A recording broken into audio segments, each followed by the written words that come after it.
ceritakan. Oke. Silakan duduk Bu Yeni.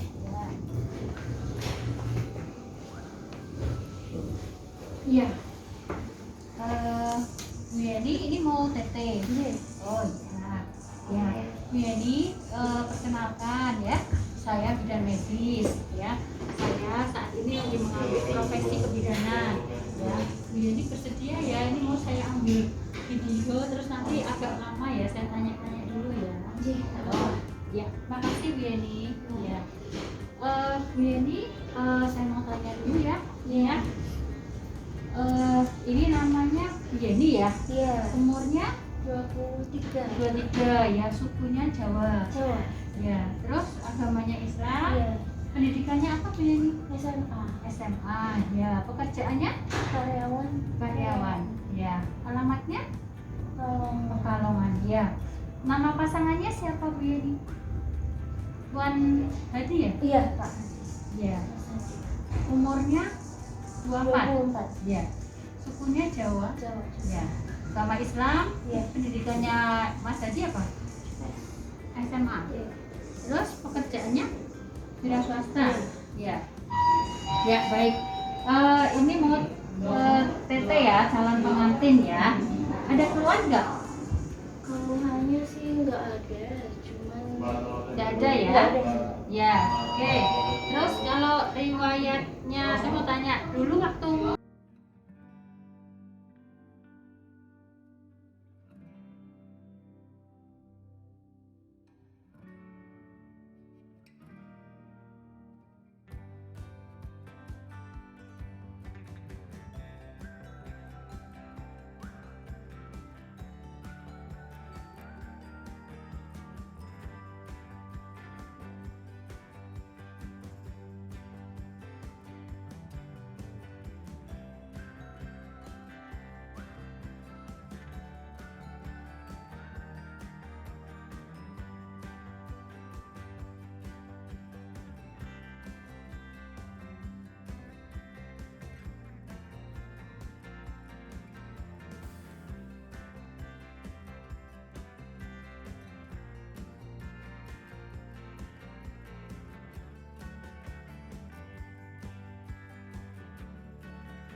pertama kali itu umur berapa? 14 tahun. Ya. Terus siklusnya berapa? 28. 28. Terus lamanya 6 apa 7 hari? 6 sampai 7. Oh, 6 sampai 7. Ya, nyeri enggak, Bu? Enggak. Oh ya, panggil Mbak aja ya. Iya, Bu. Ya. Terus banyaknya berapa kali pembalut? 2 sampai 3. 2 sampai 3. Ya.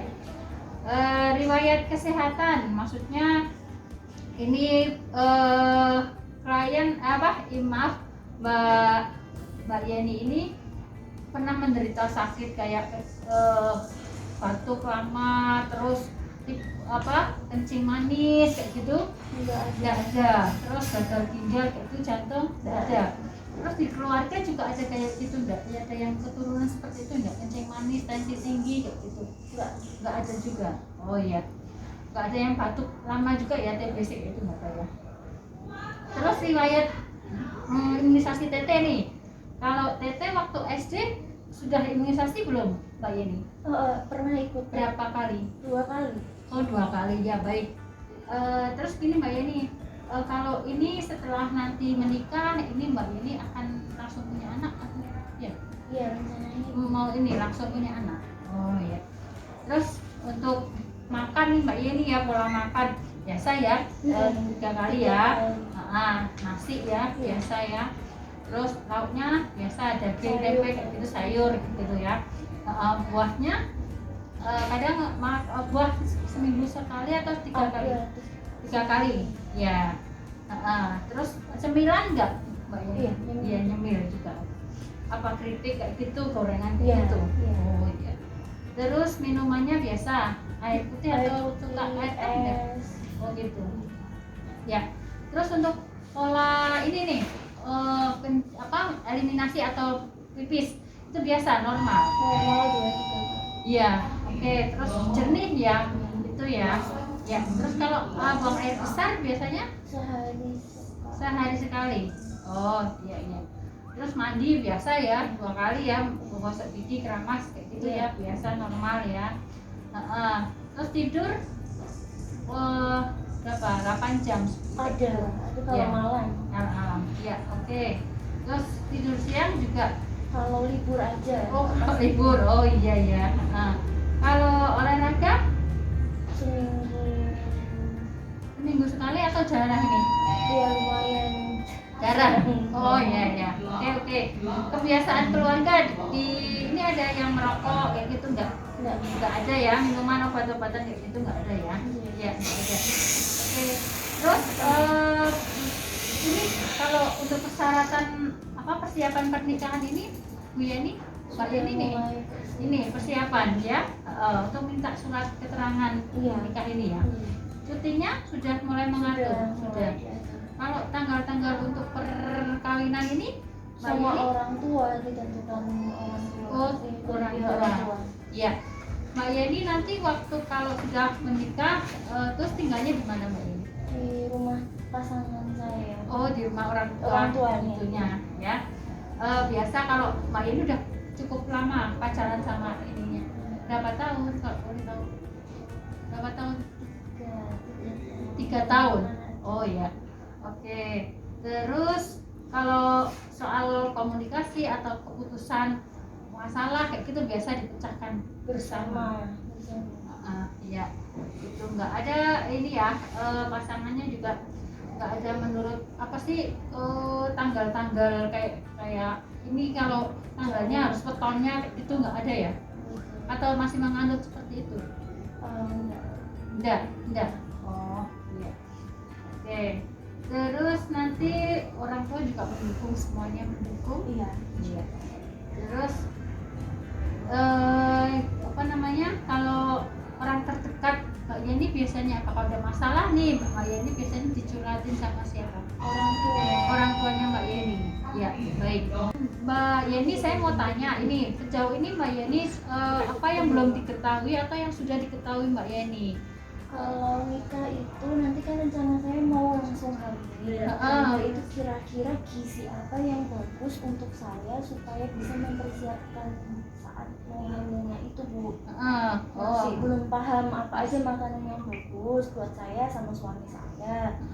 Terus tentang tanda-tanda kehamilan, terus mungkin penyakit menular seksual kalau misalkan baru pertama kali, tanda-tandanya saya masih belum.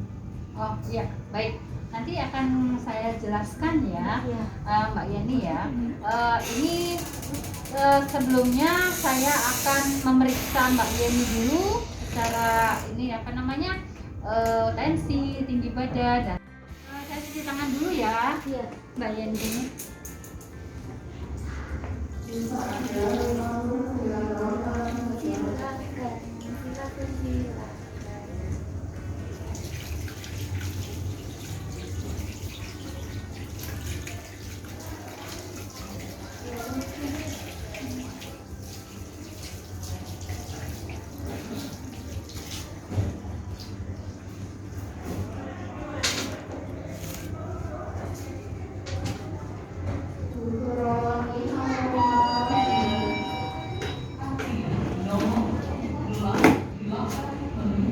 Baik, mari ditimbang dulu Mbak Yani.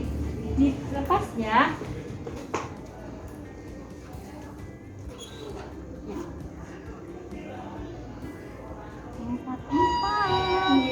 Ya, sudah? Sini Mbak Yani. Ya, sini Mbak Yani. Lepas juga sepatunya. Iya.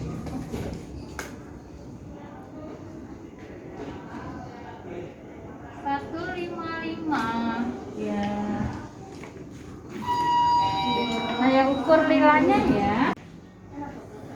Saya tekuk.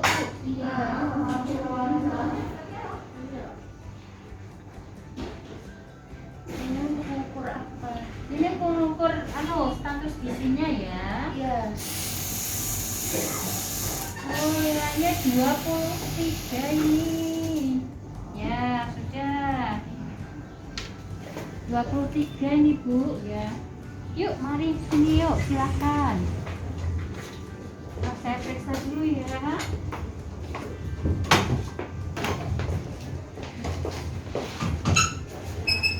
Relax aja ya, Mbak Yeni ya. Baik, sebentar Mbak Yeni.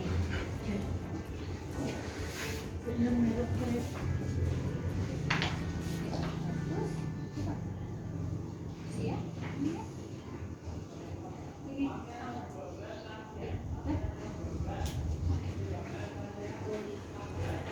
Agak ya.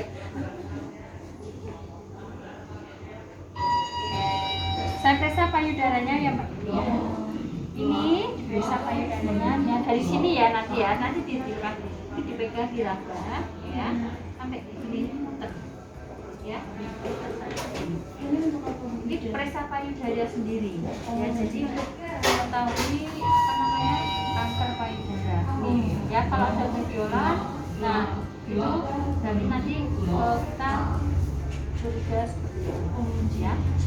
Terus nanti sini satu lagi Bisa dilakukan sendiri. iya bisa nanti ini payudara sendiri, periksa payudara sendiri. Jadi nah terus muter ya terus sampai ke sini putingnya. Ada payudara benjolannya ada ya. Oke sudah ya. Saya periksa ya ininya ya apa namanya perutnya juga. Siap. Bentar, maaf.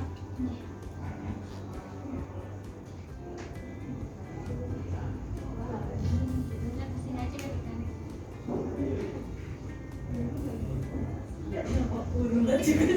Yuk ditekuk Mbak Yani. Oke ya. Oke.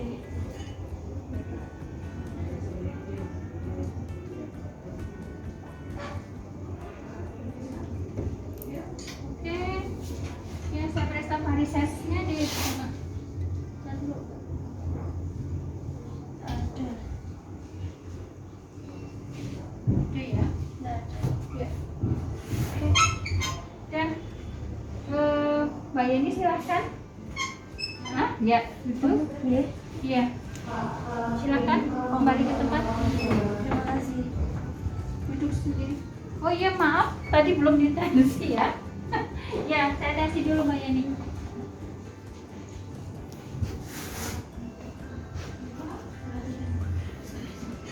Tensinya stetoskop. Stetoskop. Enggak tahu.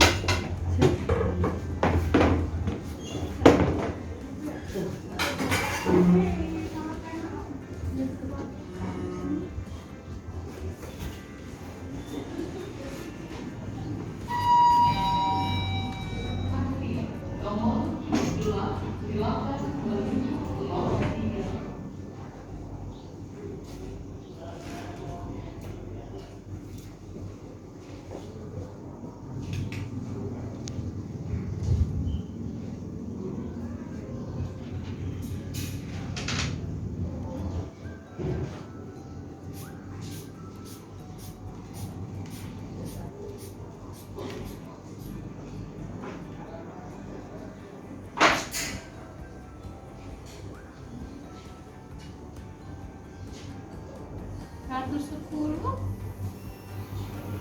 70. Ya.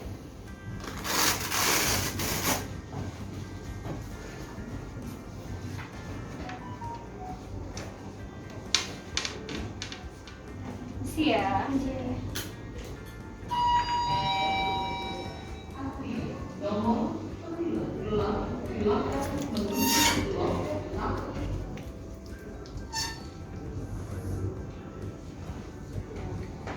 Baik. Ya. Mbak Yeni, ini berdasarkan pemeriksaan secara keseluruhan sih alhamdulillah bagus ya. Tensinya 110 70 pokoknya. Ini 44 ya. Terus nilainya 23 ya. Nah, nilainya 23 itu agak cenderung kurang ya. Normalnya kan 23,5. Ini Mbak Yeni 23 ya. Itu kalau menurut isi cek, tapi kurangnya dia sedikit ya. Itu. Terus kalau berdasarkan IMC status gizinya ini Mbak Yeni berarti masih normal 18,3 itu ya. Baik, sekarang ini ya Mbak Yeni ya untuk gizinya ya. Gizinya itu tadi dikenal dengan status gizi itu ada namanya IMT sama cek tadi ya. Nah, caranya menghitungnya dengan lila tadi untuk mengetahui cek itu ya. Kalau yang IMT itu kalau yang normalnya 18,5 sampai 25 ya. Tadi Mbak siapa nih? Mbak Yeni 18,3 ya, kurang sedikit ya. Itu. Terus di gizi. Nah, gizi itu banyak yang akan kita ketahui, misalkan dari makanan yang protein ya. Nah, sejauh ini Mbak Yeni sudah tahu tentang gizi yang seperti apa gitu? Ya, makan paling tidak 3 kali, paling tidak harus ada sayur, daging, kalau tidak ya telur, paling seperti itu. Ya, baik gizi ya. Gizinya tadi ditanyakan gizi ya. Nah, gizi itu nutrisi atau makanan yang diperlukan oleh tubuh untuk kualitas nanti di kehamilannya ya. Dan di sini ada gizi seimbang untuk mendapatkan ini ya. Nah, ini gizi seimbang itu merupakan 5 kelompok pangan yang beraneka ragam setiap hari dan setiap kali makan. Nah, ini maksudnya isi piringku nih. Nah, isi piringku. Nah, isi piringku itu terdiri dari sepertiga nasi makanan pokok ya, terus sepertiga berisi sayuran dan sepertiga berisi lauk pauk atau buah-buahan yang porsinya yang sama. Ya, bisa dilihat kan ini makanan pokok nih, terus ini sayuran, ini buah-buahan, ini lauknya. Ini ya, ini piringku. Nah, beberapa hal yang agar tubuh tetap sehat itu minum air putih 8 gelas per hari misalkan ya. Terus hindari teh dan kopi ya, itu. Terus batasi gula, garam dan lemak, terus seperti itu. Nah, manfaat dari gizi itu apa ya Mbak Yani? Manfaat dari gizi itu satu, memelihara kesuburan ya. Terus meningkatkan kualitas sperma, nanti calon suaminya juga dikasih tahu juga. Iya. Terus memantau dan mengusahakan berat badan ideal ya, sehingga tidak menyebabkan kesuburannya terganggu. Terus di sini gizi tercukupi zinc dan zat besi. Nah, terus protein, asam folat, dan tidak berpengaruh yang akan berpengaruh pada proses kehamilan. Nah, zat gizi yang diperlukan itu zat gizi yang diperlukan misalkan ya untuk vitamin B12. Nah, vitamin B12 itu untuk kesuburan ya. Jadi misalkan karena kekurangan vitamin dapat mengakibatkan jumlah spermanya yang dihasilkan dia menjadi lebih sedikit ya, itu. Nah, di sini vitamin E ya, vitamin E penting memelihara kesuburan perempuan. Kalau yang laki-laki tadi vitamin B12, kalau yang perempuan vitamin E ya, itu.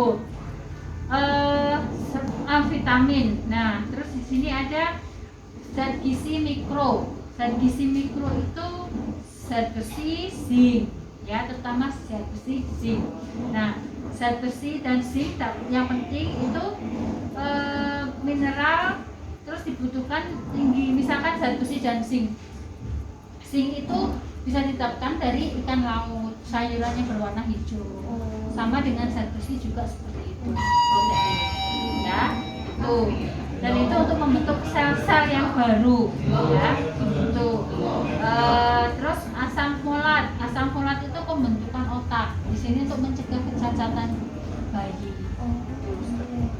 ya. Jadi biar bayinya tidak cacat dan otaknya juga ya, itu untuk vitamin untuk otak bayi itu seperti itu. Terus tadi vitamin B12 ya.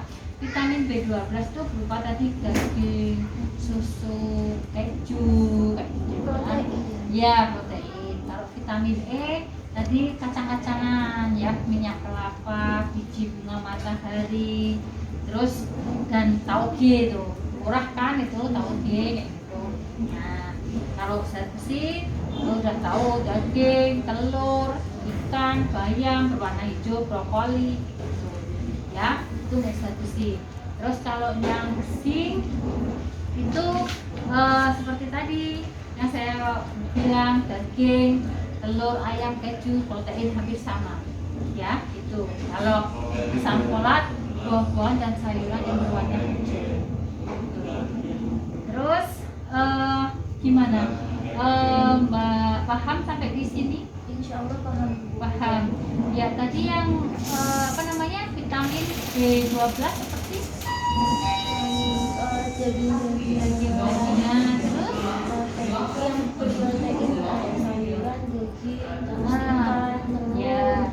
Kalau yang tadi yang vitamin E untuk kesuburan perempuan apa enggak? Kacang-kacangan, tauge. Ya, terus zinc tadi zinc Sama kayak daging, ikan, telur, sayuran yang berwarna hijau ya. Oke, baik ya. Sampai di sini ada yang mau ditanyakan untuk bab gizi ini? Kalau gizi cukup paham. Sudah paham ya. Baik, berkaitan dengan gizi lagi. Nah, ini kan tadi kan Mbak Yeni kan cake nih ya. Jadi kan cake itu kekurangan energi kalori. Jadi di sini Mbak Yeni itu dietnya TKTP, tinggi kalori, tinggi protein ya. Kalorinya dibanyakin, proteinnya juga dibanyakin. Porsinya lebih banyak ya. Tapi setelah itu dan juga diimbangi dengan olahraga ya. Tadi jarang olahraga kan. Nah, ini nanti Mbak Yeni juga itu ya. Terus kalau mau susu gitu ya, gitu seperti itu. Jadi biar lingkar lengannya juga nanti nambah gitu ya. Nanti kita ukur lagi ketika hamil, nanti nilainya nambah apa enggak gitu ya. Paham sampai di sini Mbak Yeni? Paham Bu. Oke. Oke, Bu Mbak Yeni, ini habis ini mengenai tablet tambah darah, ya. Sejauh ini Mbak Yeni sudah tahu untuk tablet tambah darah? Kurang paham Bu dan Kurang paham. Iya. Oh ya, baik. Tablet tambah darah itu apa namanya? kayak Sangobion. Iya, benar. Itu sangobion kayak yang banyak macamnya. Ya, itu kan setiap bulan kan wanita kan menstruasi. Iya. Nah, itu mengeluarkan darah. Nah, itu sebenarnya tablet tambah darah itu yang mengganti sel-sel tadi, ya, baik dari makanan maupun dari obat-obatan, ya. Nah, di sini ada tablet tambah darah. Sebenarnya kalau nanti Mbak Yeni sudah punya anak, dari anaknya umur sudah menat, sudah mens pertama kali itu sudah harus dikasih tablet tambah darah, ya itu. Nah, di sini tambah darah itu diperlukan oleh tubuh untuk mengganti sel-sel darah merah tersebut, ya. Kalau Mbak Yeni tahu yang anemi kayak gitu kan, lemah, letih, lesu kayak gitu. Nah, itu tanda-tanda dari kurang darah, ya. Nah, itu seperti itu. Nah, ini mulai konsumsi tablet tambah darah, ya. Untuk preventif atau pencegahan saja, tablet tambah darah itu diminum 1 minggu sekali, ya. Terus kalau waktu men diminum setiap hari, ya. Tapi kita lihat kalau HB-nya rendah itu ya bisa 1 hari 2 kali, ya. Dosisnya beda, ya.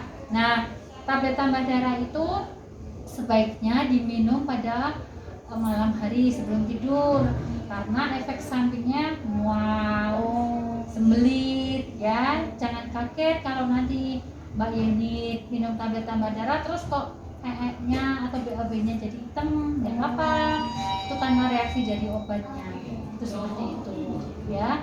Terus tablet tambah darah Mbak Yeni bisa minumnya dengan air putih atau air jeruk yang mengandung vitamin C, itu akan cepat larutnya, ya. Jangan sama air teh. Kadang kan kita minum Habis ya, makan minumnya es teh gitu kan, ya. Terus sebenarnya sih salah, ya. Lebih baik ya air jeruk atau air yang vitamin C, mengandung vitamin C, atau kalau enggak ya air putih netral itu, ya. Nah, kenapa harus malam hari minumnya? Ya itu tadi, kalau malam hari kan mual mukanya nggak terasa nih karena mau tidur kan. Nah, tapi kalau pagi hari kan sudah aktivitas semua jadi nggak enak, ya. Nah, tablet tambah darah itu disimpan di tempat yang kering, jangan langsung kena matahari, terhindar, ya. Jadi disimpan di ruangan nggak masalah, tapi yang penting jangan sampai kena sinar matahari. Ya, baik, ya. Tadi sudah saya jelaskan kenapa tadi tablet tambah darah dengan apa Mbak Yeni? Air putih atau air jeruk untuk membantu penyerapan gizi dari tablet tambah darah itu, ya. Nah, di sini makanan zat besi yang mengandung zat besi itu juga bayam, kangkung gitu, ya. Terus sayuran hijau, singkong, daun singkong gitu, ya. Petai juga ya ternyata itu. Iya, ya. Nah, tapi Mbak Yeni suka nggak? doyan. Doyan, ya, nggak apa-apa, ya. Itu. Jadi tablet tambah darah nanti gimana Mbak Yeni? Tablet tambah darah disimpan di Suhu ruangan boleh, tidak boleh terkena sinar matahari langsung. Nah, terus diminumnya lebih baik saat malam hari. Lalu kalau menstruasi diminum setiap hari. Kalau tidak ya 1 kali, atau kalau pas anemia 2 sampai kali sehari. Ya, baik. Ya, perlu saya tekankan lagi. Tadi tablet tambah darah untuk pencegahan 1 minggu sekali ya. Kalau menstruasi 1 hari sekali, 1 hari ya. Itu seperti itu. Ya. Demikian untuk bab ini ya, Mbak Yeni ya, untuk tablet tambah darah. Ini nanti habis ini kita akan imunisasi Mbak Yeni ya. Sebentar saya akan menyiapkan ya.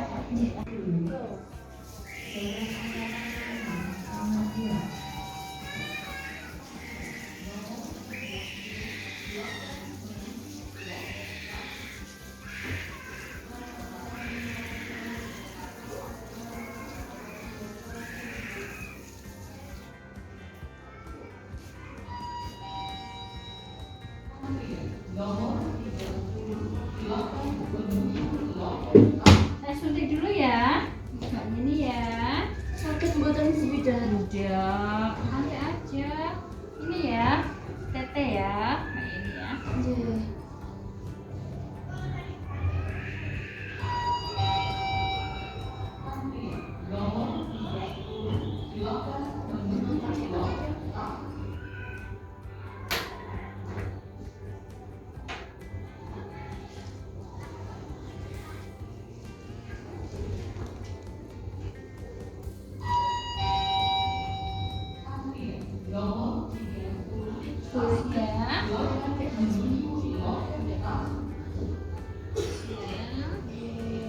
Pas tanya dulu nggak apa-apa.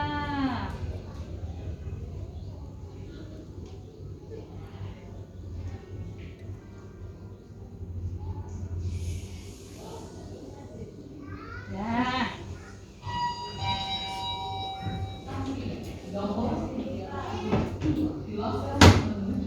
Ya, masih? Tidak? Udah. Ya. Ini udah. Nah, ini Mbak Yeni imunisasi TT3 masuknya ya. Nanti kalau kembali lagi 1 tahun tanggal yang sama tahun depan ya. Bisa ya. Ya.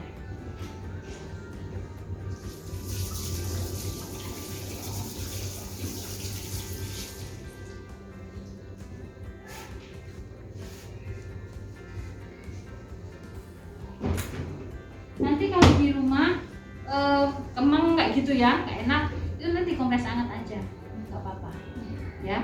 Ini tete itu apa namanya, bus wanita usia subur itu 5 kali tete ya, itu melindungi 25 tahun. Berarti saya kurang 2 lagi. Ya, tete 4 dan emang tete 5 ya, itu seperti itu. Nah, tete ini untuk apa, mencegah tetanus neonatum. Jadi kan nanti ada bayi nih.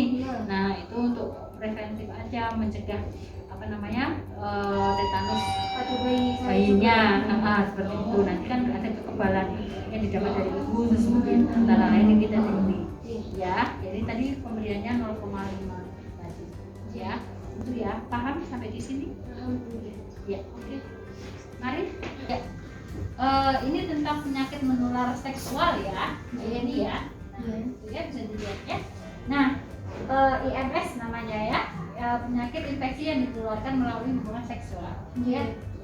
Nah, IMS ini ada 8 gejalanya, yaitu keluar tubuh, misalnya kayak GU kayak gitu.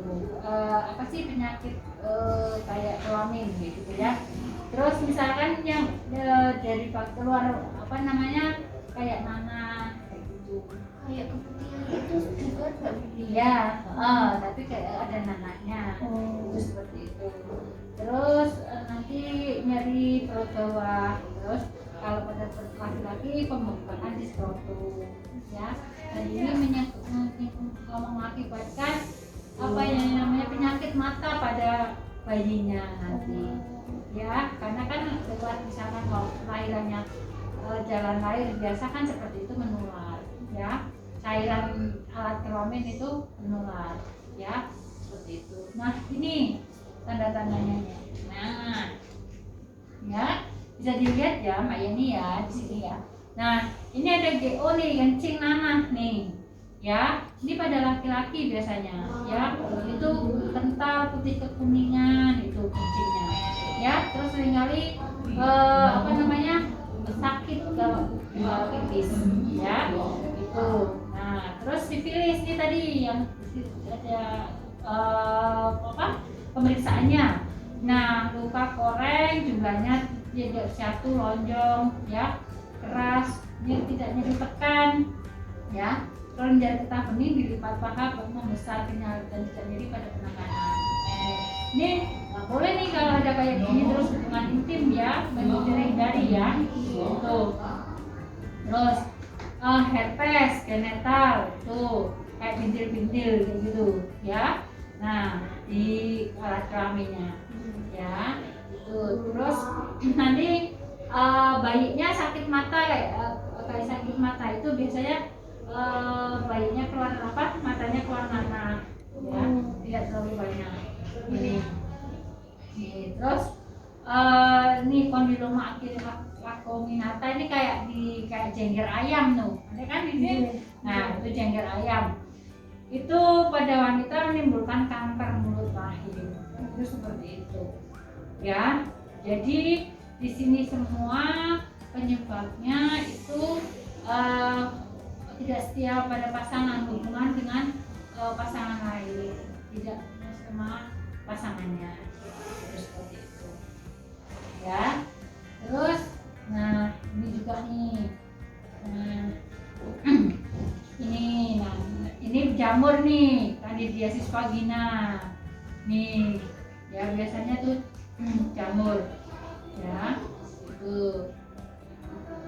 Nah, biasanya kalau kita tuh kalau perempuan kadang keputihan, ya, keputihan kalau nggak bau, nggak warna kuning, nggak apa-apa, normal. Tadi hamil juga, hamil muda, hamil tua itu pasti akan terjadi keputihan. Selama keputihannya nggak kuning, nggak bau menyengat, itu ya nggak apa-apa. Insya Allah aman saja sih, ya, seperti itu. Nah, ini HIV nih, ya pernah dengar kan HIV nih? Ya, Human Immunodeficiency Virus. Ini kuman penyebab virus AIDS, ya. Nah, kalau AIDS itu kumpulan dari gejala. Pertama, orang terkena AIDS, misalkan tidak setia dengan pasangan, dia jajan nih. Nah, di situ kena HIV. 5 atau 10 tahun mendatang, nah dia bisa terjadi AIDS, kumpulan dari gejala-gejala, ya, yang menurunkan kekebalan tubuhnya turun.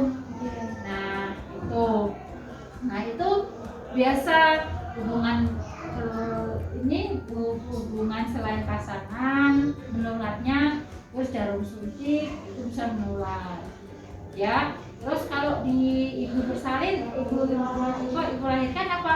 Tali pusatnya, ya, itu bisa untuk menularnya karena darah kan ada darah, ya. Itu HIV itu tidak menular makan minum. Kalau makan minum bersama nggak menular, ya. Terus hidup serumah nggak apa-apa, ya. Gigitan serangga juga enggak, itu menular hubungan badan sama darah. Itu seperti itu, ya. Nah, ini HIV-nya nih, ya. HIV dia terlihat biasa saja seperti orang yang tidak menunjukkan gejala, ya. Ini. Nah, ini bisa terjadi tuh 5 sampai 10 tahun. Nah, orang itu menunjukkan gejala karena sistem kekebalan tubuhnya turun dan dia mulai terjadi AIDS, ya. Itu seperti ini. Nah, ini dapat dicegah tidak berhubungan seksual, terus saling setia, terus kalau toh misalkan kayak gitu ya pakai kondom, ya, terus hindari jarum narkoba suntik, ya, itu. Ini. Terus kalau ibu dengannya tertular kayak gini gimana? Ya, ibu segera periksa, terus nanti ibu akan mendapatkan obat, ya, ARV itu untuk mencegah bayinya, ya, itu seperti itu.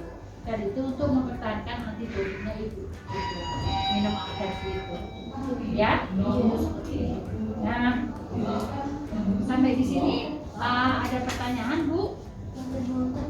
Nggak ada. Ya, jadi baik ya, tadi sudah diterangkan untuk HIV, ya. HIV itu apa? Mbak Yani? Penyakit yang ditularkan melalui hubungan seksual. Iya.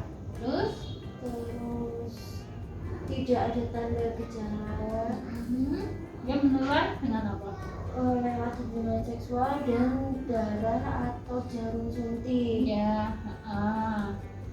Terus? Terus itu bisa menular ke bayi juga.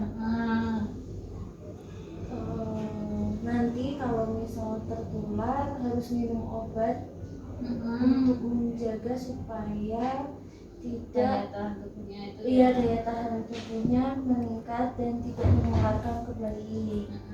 Iya. Iya. Ya, baik ya. Minum ARV untuk meningkatkan daya tahan tubuh tubuhnya. Ya, apa namanya? Biar terjaga ya. Terus seperti itu. Baik. Saya kira cukup ya untuk untuk informasi yang saya berikan untuk Mbak Yeni ya. Masih ada pertanyaan atau masih ada yang mengganjal? Insya Allah paham Bu Bidan. Paham. Oke, ya. Baik. Terima kasih atas waktunya ya Mbak Yeni ya. Maaf ya lama banget ya. Sama-sama Bu. Ya, saya berharap Bismillah ya, semoga nanti pernikahannya lancar ya, sakinah mawaddah warahmah ya. Baik, terima kasih ya Mbak Yeni ya.